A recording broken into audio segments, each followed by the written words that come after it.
देख रहे हैं नेटवर्क 33 राजकुमार के साथ। तो चलिए बढ़ते हैं आज की कहानी की ओर। दोस्तों, रात के ठीक 10 बज रहे थे। आसमान में बिजली की कड़कड़ाहट चारों तरफ से गूंज रही थी। आंधी तूफान ने मेरे ऑटो को घेर रखा था। मुझे कुछ साफ साफ दिखाई नहीं दे रहा था। उस रात में बड़ी हिम्मत थामे उसी हाईवे से गुजर रहा था कि तभी अचानक के उस हाईवे के बगल से एक आदमी भागता हुआ मेरी ऑटो की ओर आया। वो आदमी बहुत ही घबराया हुआ और थोड़ी जख्मी हालत में था। वो आदमी मुझे ऑटो रोकने का बार बार इशारा कर रहा था। मैंने अपनी ऑटो को सड़क के किनारे रोक दिया और उस आदमी को मैंने ऑटो में बैठने का इशारा किया। मेरे इशारा पाते ही वो आदमी हड़बड़ाहट में आकर मेरे ऑटो की पिछली सीट पर बैठ गया और मुझसे घबराई हुई आवाज़ में कहने लगा, भाई साहब बचा लीजिए, वो नहीं छोड़ेगी मुझे, वो मार देगी। मैंने थोड़ी हैरानी से उस आदमी की ओर देखते हुए बोला, कौन मार देगी, क्या हुआ और तुम इतने घबराए हो क्यों हो? मेरी बात पर उस आदमी ने कहा, वो भाई साहब, मैं अपनी बीवी बच्चों के साथ घर लौट रहा था कि तभी वो मेरे सामने आ गई और मेरी कार पलटी हो गई। जल्दी से ऑटो को पीछे घुमाइए ना, वरना वो मेरी बीवी बच्चों को छोड़ेगी नहीं। घबराहट में वो आदमी ना जाने क्या क्या मुझसे बड़बड़ाए जा रहा था। मैंने उस आदमी की बात सुनकर उसी आंधी तूफान में मैंने ऑटो पीछे की ओर घुमा ली और थोड़ी तेज़ी से आगे बढ़ने लगा। मैंने उस आदमी से पूछा, कहाँ पर चलना है? मेरी बात पर उस आदमी ने मुझसे आगे से बाएं मोड़ने को कहा। मैंने ऑटो चलाते हुए कहा, लेकिन वहाँ तो कोई नहीं जाता है, वो तो पुरानी खंडर है। मेरी बात पर उस आदमी ने मुझसे कहा, उसी खंडर के पास मेरी कार पलटी है। कि तभी मेरे मोबाइल की रिंग बजी। मैंने फ़ोन उठाया तो सामने से मेरी बीवी की आवाज़ आई, अरे जल्दी से घर लौट आइए ना जाने क्यों मेरा जी घबरा रहा है। तभी मैंने कहा, हाँ बाबा ठीक है, अभी थोड़ी देर में आता हूँ मैं। इतना बोलकर मैंने फ़ोन रख दिया कि तभी ऑटो चलाते मेरी नज़र सामने एक बोर्ड पर पड़ी, जिसे देखते मेरा शरीर सुन्न पड़ गया। तो दोस्तों, उस रात मेरे साथ क्या हुआ और क्या है ये खौफनाक डरावनी कहानी, तो चलिए बढ़ते हैं आज की एक और दिल दहला देने वाली कहानी की ओर। दोस्तों, मेरा नाम अनिल है और मैं मुंबई में अपनी बीवी और अपने एक छोटे बच्चे के साथ रहता हूँ। ज़्यादा पढ़ा लिखा ना होने के कारण मैं अपना परिवार पालने के लिए ऑटो चलाता हूँ और मुझे मुंबई आए काफ़ी वक्त हो गया है। लेकिन पिछले साल घटी उस रात की घटना ने मुझे झंझोर कर रख दिया। दरअसल मैंने लव मैरिज की है और मेरी पत्नी उत्तर प्रदेश के एक छोटे से गांव की रहने वाली है। इस वजह से रात के 9 बजे से पहले ही मैं किसी भी हाल में अपने रूम पर आ जाया करता था। समय के साथ मुझे ऑटो चलाते हुए कुछ ऐसी जगह के बारे में भी पता लगा जहां पर लोग भूत प्रेत आदि होने का दावा करते हैं, लेकिन मैं इन सभी बातों को उतना मानता नहीं था। एक रात मैं अपने कुछ पैसेंजर को लेकर उनके स्थान पर छोड़ने जा रहा था कि शाम के तकरीबन 7 बज रहे थे। ऑटो के पिछली सीट पर बैठे कुछ लोग आपस में बातें कर रहे थे। सुना है NH-66 से रात के वक्त कोई जाना उचित नहीं समझता, क्योंकि उस हाईवे पर आए दिन एक्सीडेंट होते ही रहते हैं और इसके पीछे की घटनाओं को कुछ लोग भूतिया बताते हैं। कुछ देर तक उन लोगों की बातें सुनने के बाद मैंने एकदम से उन लोगों से कहा, क्या बात कर रहे हैं आप? मैं एक ऑटो ड्राइवर हूँ, मैं आए दिन उसी हाईवे से अपने पैसेंजर को छोड़ने आता हूँ, लेकिन मैंने तो आज तक उस हाईवे पर ऐसा कुछ नहीं देखा जो मुझे भूतिया जान पड़े। लेकिन हाँ, उस हाईवे किनारे एक पुरानी खंडर मौजूद जरूर है। मेरी बात का जवाब देते हुए पिछली सीट पर बैठे एक शख्स ने मुझसे कहा, मैं तो आपसे इतना ही कहना चाहूँगा, अगर हो सके तो रात में इस हाईवे से आना बंद कर दीजिए, कब क्या हो जाए किसी को भी नहीं मालूम। इस पर मैंने उस आदमी की बात पर कोई जवाब नहीं दिया। मैं शांतिपूर्वक अपनी ऑटो चला रहा था। मैं उन पैसेंजर को उनके स्थान पर छोड़कर अपने रूम पर उसी हाईवे से होकर वापस लौट रहा था, जिसके बारे में वो लोग कुछ क्षण पहले ही चर्चा कर रहे थे। इस दौरान रात के लगभग 8 बज रहे थे कि तभी एक औरत मुझे सड़क के किनारे ऑटो रोकने का इशारा करती हुई दिखी। दूर से मुझे उस औरत का चेहरा तो दिखाई नहीं पड़ रहा था, लेकिन ये साफ प्रतीत हो रहा था कि कोई औरत मुझे ऑटो रोकने का इशारा कर रही है। मैंने अपने ऑटो को उस औरत के थोड़े करीब जाकर रोक दिया और जैसे मेरी नज़र उस औरत पर पड़ी तो मैं उस औरत को एक टक निहारता ही रह गया। दरअसल मैंने देखा कि एक पतली सी औरत जिसके खुले बाल घुटनों तक आ रहे थे। मैं उस औरत को एक टक निहारे जा रहा था कि तभी उस औरत ने मुझे टोकते हुए कहा, अरे सुनिए, मुझे यहीं के ताज होटल में जाना है, क्या आप मुझे वहाँ छोड़ देंगे? लेकिन मैं तो अभी भी उसी औरत को एक टक होकर निहारे ही जा रहा था कि तभी उस औरत ने मेरे कंधे पर एकदम से हाथ रखा। तो मैंने हड़बड़ाते हुए कहा, ताज होटल जाना है ना आपको, बैठिए। मेरे इतना कहते ही वो औरत एकदम से मेरे ऑटो की पिछली सीट पर बैठ गई और मैंने अपनी ऑटो को वापस से NH66 की ओर घुमा लिया, क्योंकि उसी हाईवे से कुछ ही किलोमीटर पर वो ताज होटल मौजूद था। मैं ऑटो चलाते हुए भी उसी औरत की ओर देखे जा रहा था। एक तरह से कहा जाए तो मैं उस औरत की सुंदरता को देख वशीभूत हो गया था कि तभी एकदम से हवाओं ने अपना रुख बदल लिया और देखते ही देखते तेज आंधी तूफान आने लगे। अगस्त का महीना चल रहा था, जिस दौरान आंधी तूफान अथवा बारिश का आना एक आम बात है। मैंने उस औरत से थोड़ी बातचीत करने की भी कोशिश की और मैंने उस औरत को कहा, इतनी रात को आप अकेले उस पुराने खंडर के पास क्या कर रही थी? क्या आपको डर नहीं लगता? मेरी बात का जवाब देते उस औरत ने एक अजीब तरह की मुस्कान भरते हुए मुझसे बोला, डर किस बात का? मुझे किसी से डरने की क्या ज़रूरत है? इतना कहते ही वो औरत एकदम से चुप हो गई और एक तरह की मुस्कान भरते हुए मुझे वो औरत एकटक होकर घूरने लगी। मैंने उस औरत का ध्यान भटकाने के लिए कहा, लगता है आज बारिश होने वाली है। मेरी बात का उस औरत ने कोई जवाब ही नहीं दिया और कुछ ही देर में हम ताज होटल के करीब पहुंच गए।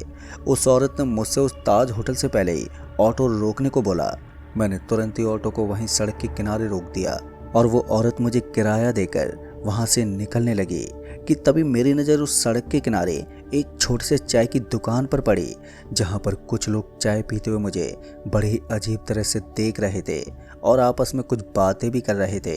मैंने थोड़ी अचरज से उनकी ओर देखा कि तभी उस औरत ने मुझे किराए के पैसे थमाकर उस होटल की ओर चली गई। देखते ही देखते चल रही आंधियों में बारिश की कुछ बूंदें भी गिरने लगी थी। ऑटो को वहीं रोककर उस चाय की टपरी पर चाय पीने चला गया। मैंने एक चाय लेते हुए दुकान पर मौजूद उन लोगों से पूछा, आप लोग मुझे इतना आश्चर्य से क्यों देख रहे थे? मेरी बात का जवाब देते हुए एक आदमी ने मुझसे कहा, आप अकेले उस हाईवे के किनारे ऑटो रोककर किससे बात कर रहे थे?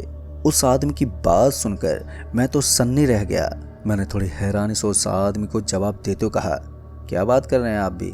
एक औरत बैठी तो थी मेरे ऑटो में, उसी औरत को तो यहाँ पर छोड़ने आया था। तभी मेरी बात पर वो सभी लोग ठाके लगाकर हंसने लगे और उन्हीं में से एक आदमी ने मुझसे कहा, आज एक और इंसान उस छलावे का शिकार होगा जैसे हम हुए थे। उस आदमी की बात सुनकर मेरा दिमाग ही सुन्न पड़ गया और मैंने एकदम से कहा, छलावा? ये छलावा क्या होता है और आप लोग कैसे उसके शिकार हो गए? आप तो जीवित हैं। मेरी बात सुनकर एक बार फिर वो लोग ठाके लगाकर हंसने लगे थे और एकदम से उन्होंने मुझसे कहा, समय रहते लौट जाओ वरना अंजाम ठीक नहीं होगा। उन लोगों की बात सुनकर मैं इतना घबरा गया कि बिना कुछ जवाब दिए ही मैं तुरंत ही भागकर अपने ऑटो में आकर बैठ गया और इधर आंधी तूफान थमने का नाम ही नहीं ले रहे थे। तभी मैंने झट से ऑटो स्टार्ट किया और अभी आगे निकल ही रहा था कि मेरी नज़र मेरे ऑटो के साइड मिरर पर पड़ी, जिसे देखते मेरे प्राण हलक तक आ गए। दरअसल मैंने देखा कि वो चाय की दुकान पूरी तरह से टूटी हुई थी और ऐसा दिखाई पड़ रहा था कि वर्षों से उस दुकान को किसी ने खोला ही ना हो, जिसे देखते मैंने डर के मारे अपने ऑटो की रफ्तार बढ़ा ली और मन ही मन में सोचने लगा कि किसी तरह से मैं एक बार अपने रूम पर पहुंच जाऊं। उस दौरान रात के ठीक 10 बज रहे थे। आसमान में बिजली की कड़कड़ाहट चारों तरफ से गूंज रही थी। आंधी तूफान ने मेरे ऑटो को इस कदर से घेर रखा था कि मुझे कुछ भी साफ साफ दिखाई नहीं दे रहा था कि तभी अचानक उस हाईवे के बगल से एक आदमी भागते हुए मेरे ऑटो की ओर आया, जिसे देखकर मेरी जान में जान आई। अब मैं अकेला नहीं हूँ। वो आदमी बहुत ही घबराया हुआ था और थोड़ी जख्मी हालत में था। वो आदमी मुझे ऑटो रोकने का बार बार इशारा करने लगा। मैंने अपनी ऑटो को सड़क के किनारे रोक दिया और उस आदमी को मैंने ऑटो में बैठने का इशारा किया। वो आदमी मेरा इशारा पाते ही घबराते मेरे ऑटो की पिछली सीट पर आकर बैठ गया और मुझसे घबराई हुई आवाज़ में कहने लगा, भाई साहब बचा लीजिए, वो नहीं छोड़ेगी, मार देगी वो। मैंने थोड़ी हैरानी से उस आदमी की ओर देखते बोला, कौन मार देगी? क्या हुआ और तुम इतने घबराए क्यों हो?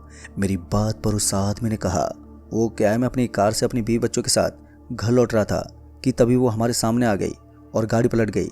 जल्दी से ऑटो घुमाइए, वो मार देगी मेरी बीवी बच्चों को। घबराहट में वो आदमी ना जाने मुझसे क्या क्या बड़बड़ाया जा रहा था। मैंने उस आदमी की बात सुनकर उसी आंधी तूफान में मैंने ऑटो की रफ्तार थोड़ी तेज कर ली और आगे की तरफ बढ़ने लगा। मैंने उस आदमी से पूछा, बताओ कहाँ चलना है?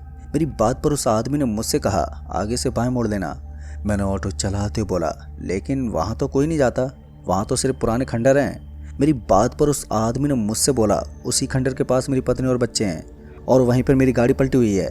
वो आदमी मुझसे इतना कह ही रहा था कि तभी मेरे मोबाइल फ़ोन की रिंग बज उठी। जब मैंने फ़ोन उठाया तो सामने से मेरी बीवी की आवाज़ आई, जल्दी घर लौट आइए ना जाने क्यों मेरा जी घबरा रहा है। तभी मैंने कहा, हाँ हाँ बाबा ठीक है, मैं अभी थोड़ी देर में आता हूँ। इतना बोलकर मैंने फ़ोन रख दिया कि तभी ऑटो चलाते हुए मेरी नज़र सामने एक बोर्ड पर पड़ी, जिसे देखते मेरा शरीर सुन्न पड़ गया। दरअसल मैंने देखा कि सामने खड़े पोल पर उसी आदमी के सहित एक औरत और एक छोटे बच्चे की तस्वीर लगी हुई थी और साफ साफ अक्षरों में लिखा हुआ था, ब्रेक फेल होने के कारण हुई एक्सीडेंट में मंत्री जी के बड़े बेटे सहित उनकी पत्नी और बेटे की मृत्यु, श्रद्धापूर्वक श्रद्धांजलि। उस बोर्ड को पढ़ते ही मैं बुरी तरह से डर से कांप उठा और मैंने एक झटके से पीछे मुड़कर देखा तो पीछे कोई नहीं था। मैंने घबराहट में अपने ऑटो की स्पीड बढ़ा ली और बड़ी तेजी से मैं उस हाईवे से आगे बढ़ने लगा। दोस्तों, एक साथ मेरे दिमाग में कई सवाल चल रहे थे। डर के मारे मेरा पूरा शरीर कांप रहा था कि तभी एकदम से मुझे पीछे से आवाज़ आई, डर गए क्या? उस आवाज़ को सुनते मैंने कांपती हुई आवाज़ में कहा, कौन है यहाँ पर? मेरे इतना कहते एक अजीब सी ठंडी हवा मेरे बदन को छूते हुए एकदम से गुजरी। मैं अब NH हाईवे 66 से बस निकलने वाला था कि तभी एकदम से वही औरत जिसे कुछ देर पहले मैंने अपनी ऑटो से उस ताज होटल के पास छोड़ा था, वो औरत एक घायल आदमी और अपने गोद में एक बच्चा लिए घायल अवस्था में मुझे ऑटो रोकने का इशारा करते हुए दिखी। इतना भयानक मंजर देखकर मैं पूरी तरह से कांप उठा और घबराहट में मैंने अपने ऑटो से अपना नियंत्रण खो दिया और चल रही आंधी तूफान में मेरी ऑटो हाईवे के किनारे एक पेड़ से ज़ोर से जा टकराई और देखते ही देखते मेरे आंखों के सामने अंधेरा छाने लगा कि इसी बीच मुझे एक सिरहन पैदा कर देने वाली आवाज़ सुनाई दी, तू अच्छा इंसान है, जा जी ले अपनी ज़िंदगी। उस आवाज़ को सुनते ही मेरी आंखों के सामने अंधेरा छा गया और फिर अगली सुबह जब मेरी आंख खुली तो मैंने अपने आप को उसी हाईवे पर ऑटो में लेटा पाया और कुछ लोग मुझे घेरे खड़े थे। उन्हीं में से मुझे एक आदमी की आवाज़ सुनाई दी, ज़्यादा चढ़ गई थी क्या जो हाईवे पर ही सो गया? मैं एकदम से उठा और अपने आप को और अपने ऑटो को बड़े ध्यान से देखने लगा तो मैं न पाया कि मुझे ना तो कोई खरोंच आई थी और ना ही मेरे ऑटो को। मैंने अपना ऑटो स्टार्ट किया और फिर घर लौट आया। मैं असमंजस में पड़ गया कि आखिर कल रात मेरे साथ जो हुआ वो सब सच था या छलावा। दोस्तों, उस घटना के बाद से मैं दोबारा NH 66 हाईवे की ओर रात में कभी नहीं गया। तो दोस्तों, इस कहानी में बस इतना ही। कहानी आपको पसंद आई हो तो वीडियो को लाइक शेयर कमेंट ज़रूर कर दें और साथ ही अगर आप चैनल पर नए हैं तो चैनल को भी सब्सक्राइब ज़रूर कर लें। तो मैं आपका दोस्त राजकुमार जल्द ही मिलूँगा ऐसी एक और डरावनी कहानी के साथ। तब तक के लिए बाय एंड टेक केयर।